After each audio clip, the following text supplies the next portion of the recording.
আজকে আমরা ফিলিপিয়ান স্টাইলে একটা ডেজার্ট বানাবো যার নাম ফিলিপিনো গুলামান ফ্ল্যান। এর জন্য ফ্রাইং প্যানে নিয়ে নেব হাফ কাপ চিনি, তারপর তার মধ্যে হাফ কাপের থেকে একটু কম জল দেব, দিয়ে এটাকে স্টির করব যতক্ষণ না চিনিটা ক্যারামেলাইজ হয়ে এরকম ব্রাউন হয়ে যায়।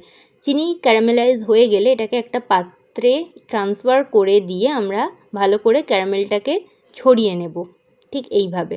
এরপরে আমরা এটাকে রেখে দেবো কিছুক্ষণ ঠান্ডা হওয়ার জন্য। ম্যাঙ্গো ফ্লেভার দেওয়ার জন্য আমরা প্রথমে একটা আম নিয়ে সেটাকে ব্লেন্ড করে বানিয়ে নেব একটা স্মুথ পিউরি। এরপর ফ্রাইং প্যানে দিয়ে দেব 2 কাপ মতন দুধ দেওয়া হয়ে গেলে আমরা এর মধ্যে দিয়ে দেব হাফ কাপ মতন কনডেন্স মিল্কের পরে আমরা দেব 1 চামচ আগার আগারের জায়গায় আপনারা কর্নফ্লাওয়ার ইউজ করতে পারেন। এরপর দেব 3 চামচ কর্নফ্লাওয়ার, আগার না দিলে আপনারা 5 চামচ কর্নফ্লাওয়ার দেবেন। এরপর ম্যাঙ্গো পিউরিটা দিয়ে দেব।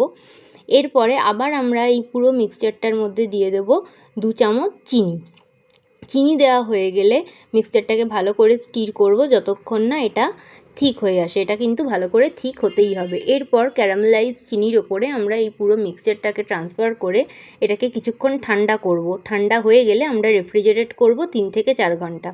এরপরে ফ্রিজ থেকে বের করে একটা প্লেটের ওপরে বসিয়ে এটাকে ডিমোল্ড করলেই রেডি ফিলিপিনো গুলামান ফ্ল্যান।